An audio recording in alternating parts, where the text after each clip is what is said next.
के रामलीला मैदान में आज आम आदमी पार्टी की ओर से महारैली का आयोजन कराया गया था। इस दौरान दिल्ली के मुख्यमंत्री अरविंद केजरीवाल, पंजाब के मुख्यमंत्री भगवंत मान के अलावा आम आदमी पार्टी के तमाम राज्यसभा सांसद और आम आदमी पार्टी के कार्यकर्ता और नेता मौजूद रहे।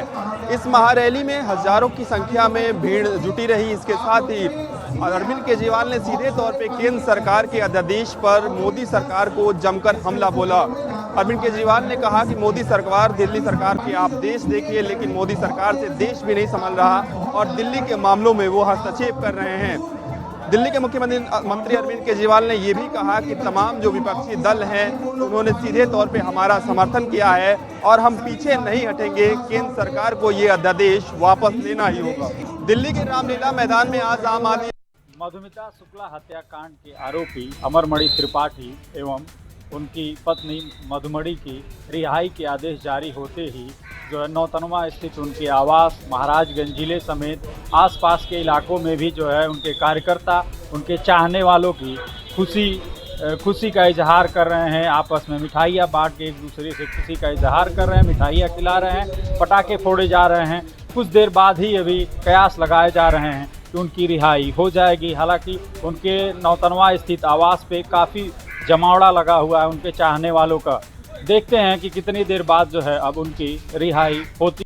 भारतीय जनता पार्टी के बतौर प्रदेश अध्यक्ष भूपेंद्र सिंह चौधरी का आज 1 साल का कार्यकाल पूरा हो गया है। लगातार हुए उपचुनाव में हम देखा जाए तो मिश्रित कहीं ना कहीं उनके नतीजे आए थे, पर जिस तरीके से नगर निगम के चुनाव में उन्होंने एक तरफा जीत हासिल की थी, उससे कहीं ना कहीं उनका मोराल बूस्ट जरूर है। पर आने वाले समय में 2024 के लिए जो नई चुनौतियाँ हैं उसमें सबसे बड़ी कि अपने गठबंधन को कैसे बना के रखें, सभी अपनी जो सहयोगी दल हैं उनको किस तरीके से टिकट बंटवारे में संभाल के रखें और साथ ही साथ समाजवादी पार्टी और इंडिया के खिलाफ अपने MY फैक्टर को कैसे बचा के रखें। इन साथ के साथ 80 में 80 सीटें को जीतने का जो वादा क्या है वो सबसे बड़ी चुनौती होगी। क्या भूपेंद्र चौधरी इस चुनौती को निपटा पाएंगे? क्या 80 में 80 सीट का दावा जो करते हुए नजर आए हैं उसको क्या हासिल कर पाएंगे? ये देखने वाली बात है कि बहरहाल अपने 1 साल के कार्यकाल पे कल उन्होंने न्यूज़ ऑन इंडिया से बात भी की थी और तमाम उन्होंने अपनी चीज़ें बताई थी। आज मऊ के घोसी के दौरे पे है और लगातार चुनाव की ओर बढ़ती नजर आ रही है। भारतीय जनता पार्टी की कमान भूपेंद्र सिंह चौधरी के हाथों में है। 80 का लक्ष्य है, मिशन 2024 है। देखना होगा कि अपने लक्ष्य के साथ अपने मिशन को हासिल कर पाते हैं भूपेंद्र सिंह चौधरी या नहीं।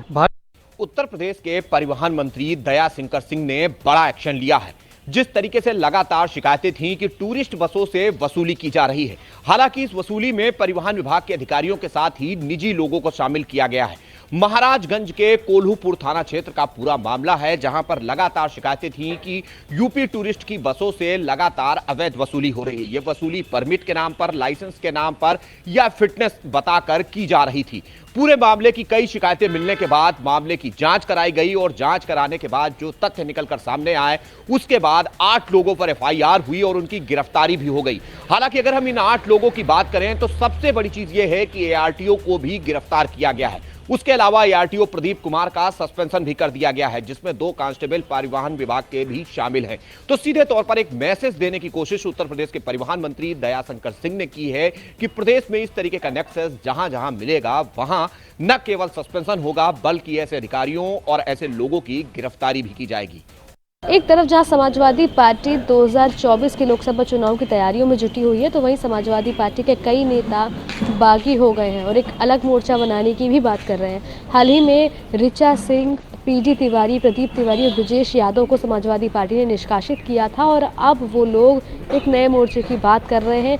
उत्तर प्रदेश के तमाम छात्र संघ के नेताओं को एकजुट करने की कोशिश कर रहे हैं और समाजवादी पार्टी पे भी तमाम आरोप लगाते हुए नजर आ रहे हैं। अगर आज की बात की जाए तो आज इन चारों लोगों ने प्रेस वार्ता करी, जिसमें उन्होंने तमाम जनहित के मुद्दे और तमाम चीज़ों के बारे में बताया। समाजवादी पार्टी पर तमाम आरोप लगाते हुए नजर आए, तो कहीं ना कहीं समाजवादी पार्टी के लिए मुश्किल तो होती हुई नजर आ रही है। केंद्रीय मंत्री स्मृति ईरानी के अमेठी दौरे का आज दूसरा दिन है। केंद्रीय मंत्री स्मृति ईरानी जहां गेस्ट हाउस से निकल करके जगदीशपुर ट्रामा सेंटर पहुंची, जहां पर जो है CT स्कैन व डायग्नोस्टिक का जो है उन्होंने लोकार्पण किया और वहां पर लगे मंच से उन्होंने जो है लोगों को संबोधित भी किया। जिस तरह से केंद्रीय मंत्री स्मृति ईरानी लगातार अमेठी के दौरे पर रहती हैं और कहीं ना कहीं साफ तौर पर ये देखा जा सकता है कि स्मृति ईरानी अमेठी में कोई चूक नहीं करना चाहती। 2 दिन के दौरे पर अमेठी आई हुई थी और लगातार जो है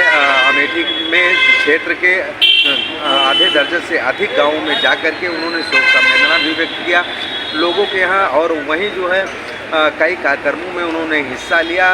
और जिस तरह से जो है अमेठी की राजनीति गरमाई हुई है, जहाँ पर जो है अजय राय के बयान को लेकर के चाय की दुकानों पर चर्चाएं हो रही हैं, और जहां गांधी परिवार का नाम आ रहा है, जिसको लेकर के केंद्रीय मंत्री स्मृति ईरानी लगातार सतर्क नज़र आ रही हैं और लगातार अमेठी के दौरे बराबर कर रही हैं, और कहीं ना कहीं अमेठी में कोई 2024 को लेकर के कोई चूक नहीं करना चाहती। पुलिस भर्ती एवं प्रोन्नत बोर्ड के एसपी ने लखनऊ के हुसैनगंज थाने में एक मुकदमा पंजीकृत कराया है। 2 अभ्यर्थियों के खिलाफ ये मुकदमा दर्ज कराया गया है, जिसमें साफ तौर पे कहा गया है कि अभ्यर्थियों ने फर्जी दस्तावेजों का सहारा लेकर जो एसआई की परीक्षा थी उसको पास किया था, जिसके बाद अब जब दस्तावेजों की जांच हुई तो उसमें पाया गया है कि अभ्यर्थियों की तरफ से स्वतंत्रता संग्राम सेनानी का जो प्रमाण पत्र लगाया गया था वो कहीं ना कहीं फर्जी है। जिसके बाद दोनों अभ्यर्थियों की अगर हम बात करें तो सुल्तानपुर में दोनों ही अभ्यर्थियों की ट्रेनिंग चल रही है और दोनों अभ्यर्थी बुलंदशहर के रहने वाले हैं। ऐसे में दोनों ही अभ्यर्थियों के खिलाफ हुसैनगंज थाने में मुकदमा दर्ज कराया गया। योगी सरकार डिफेंस कॉरिडोर और एक गंगा एक्सप्रेसवे की योजना को बहुत जल्द पूरा करने के कड़े निर्देश दिए हैं। यानी कि खुद उत्तर प्रदेश के मुख्यमंत्री योगी आदित्यनाथ इसकी मॉनिटरिंग करते हुए नजर आ रहे हैं। यानी कि अब तक जो है काम की अगर बात करते हैं तो लगभग 41% काम जो है वो पूरा हो चुका है, लेकिन बाकी काम में तेजी लाने के लिए भी निर्देश दिए गए हैं। उत्तर प्रदेश के मुख्यमंत्री योगी आदित्यनाथ ने इसी बीच जो है इन परियोजनाओं की समीक्षा की है। समीक्षा के बाद उन अधिकारियों को निर्देश जारी किए हैं कि इस काम को जल्द से जल्द पूरा किया जाए। हालांकि इसमें 10 करोड़ रुपए और दे दिए गए हैं कि जिससे कि काम में तेजी आए और काम जल्दी से पूरा हो और एक्सप्रेस वे पर फिर से लोग चल। राजधानी लखनऊ में कूड़ा कलेक्शन से लेकर के उसके निस्तारण का काम देखने वाली इको ग्रीन की आज से छुट्टी हो गई। अब कूड़ा निस्तारण को लेकर के नई नीति लखनऊ में अपनाई जाएगी, जिससे यहाँ की जनता को परेशानी ना हो। अभी तक देखा जा रहा था कि जो कूड़ा कलेक्शन के लिए जो इको ग्रीन के तहत ठेकेदार लगे थे वो कहीं ना कहीं कूड़ा उठाने में आनाकानी कर रहे थे, जिसके बाद सख्त कार्रवाई करते हुए उनको हटाया गया। साथ ही साथ अब नए 35 जो वेंडर्स हैं जिनको लखनऊ के कूड़ा कलेक्शन की जिम्मेदारी दी गई। निश्चित तौर पर आने वाले समय में इनके क्या परिणाम होंगे इसके थोड़ा इंतजार करना पड़ेगा, लेकिन फिलहाल जो व्यवस्था लागू की गई वो कहीं ना कहीं धरातल पर सही दिखाई दे रही, क्योंकि अमूमन देखने को मिलता था कूड़ा कनेक्शन दूसरी कंपनी करती थी, कूड़ा का निस्तारण दूसरी कंपनी करती थी, जिसके चलते कहीं ना कहीं समस्याएं होती थी। अब एक ही कंपनी सारे काम करेगी। अगर बात करें लखनऊ की, लखनऊ में लगभग नगर निगम के पास में 1000 ऐसे वाहन हैं जो कूड़ा कलेक्शन के लगे हुए हैं। इसके बावजूद भी सही ढंग से कूड़ा कलेक्शन नहीं हो पा रहा है। ये बड़ा एक सवाल बना रहा। जेल में बंद अमरमणि मधुमणि की आज रिहाई होगी। दरअसल मामला यह है कि कई वर्ष पहले कवित्री मधुमिता की हत्या के मामले में अमरमणि जेल में बंद थे। पति पत्नी दोनों बंद थे। खास तौर से उनको आजीवन कारावास की सजा हुई थी, लेकिन अच्छे आचरण के चलते आज उन्हें रिहा किया जाएगा। सुप्रीम कोर्ट का आदेश है कि उन्हें तत्काल रिहा किया जाए। खास तौर से जेल में बंद रहने के दौरान उन्होंने चाहे कैदियों से या जेल प्रशासन से अच्छे बर्ताव किए और उनके आचरण अच्छे लगने के बाद जेल से रिपोर्ट गई और उन्हें आज रिहा किया जा रहा है। खास तौर से इस पर लेकर के अमरमणि के समर्थकों में खुशी की लहर देखने को मिल रही है। पुलिस का ऑपरेशन क्लीन जारी है। लगातार पुलिस बदमाशों पर कहर बनकर टूट रही है। ताज़ा मामला रायबरेली के हरचंदपुर का है, जहां एसओजी व हरचंदपुर की संयुक्त टीम ने देर रात मुखबिर खास की सूचना पर लूट व चोरी की घटनाओं को अंजाम देने वाले 7 शातिर अंतर जनपदीय चोरों के गैंग के साथ मुठभेड़ हुई, जहां 2 बदमाशों के पैर में गोली लगी। वहीं 5 लोगों को मौके से गिरफ्तार किया गया है। बड़ी कामयाबी मिली है। ये हरचंदपुर और एसओजी की संयुक्त टीम को लगातार आलोक प्रियदर्शी के निर्देश पर अपराधियों पर कमर कसते हुए रायबरेली की पुलिस जरूर दिखाई दे रही है। त्योहारों से पहले नकली खाद्य पदार्थों और सामानों को लेकर अब उन्नाव की जिला अधिकारी अपूर्वा दुबे सख्त हो गई हैं। डीएम के आदेश पर आज एक नकली चटनी व सॉस बनाने वाली फैक्ट्री पर खाद्य विभाग ने छापेमारी की। इस छापेमारी के दौरान वहां पर नकली खाद्य पदार्थों से बनाई जा रही चटनी और सॉस को लेकर खाद्य विभाग ने लगातार जांच जारी रखी और इस जांच के दौरान वहां मिली गंदगी और अव्यवस्थाओं को चलते खाद्य विभाग ने पूरी फैक्ट्री को सील कर दिया है।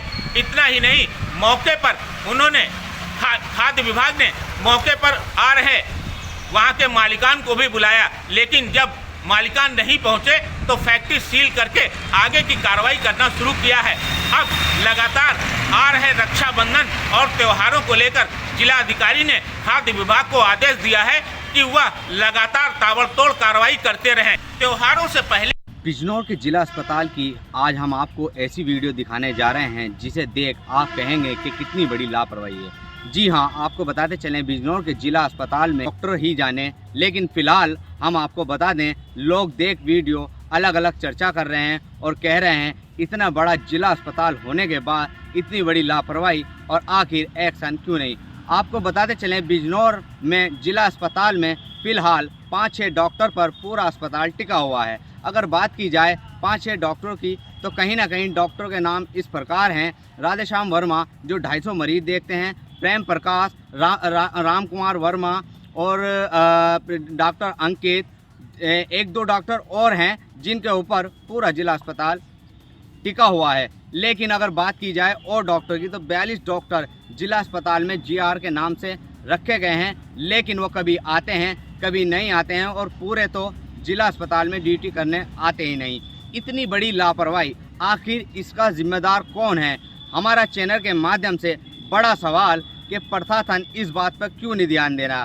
निगम की कहीं न कहीं बड़ी लापरवाही देखने को मिली है, जहां नगर निगम में स्ट्रेची पुल के नीचे 6 घंटे तक जल भराव बना हुआ था, लोगों के लिए मुसीबत। इसी को विपक्ष के लोगों ने फोटो खींच करके और वीडियो बनाकर ट्वीट किया था, जहां सरकार को घेरने का काम किया। वहीं मुख्यमंत्री योगी आदित्यनाथ ने संज्ञान लेते हुए नगर निगम के 3 अधिकारियों पर बड़ी कार्रवाई की बात कही है। वहीं 2 अधिकारियों को जांच के आदेश भी दिए गए हैं। कहीं न कहीं स्टेजी पुल के नीचे 6 घंटे का जल भराव क्यों रहा, जबकि आगरा को स्मार्ट सिटी बनाने में कहीं न कहीं केंद्र सरकार और उत्तर प्रदेश सरकार जी जोर से मेहनत कर रही है। वहीं स्टेजी पुल और नगर निगम की लापरवाही और कर्मचारियों की लापरवाही से कहीं न कहीं आगरा का नाम धूमिल हो रहा है।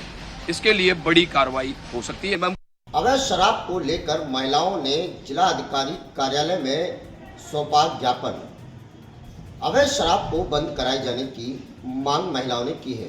पूरा मामला हम आपको बता दें कि ललितपुर सदर कोतवाली क्षेत्र अंतर्गत ग्राम रजवाड़ा का है, जहां पर महिलाओं का आरोप है कि वहां पर अवैध रूप से अवैध शराब बेची जा रही है।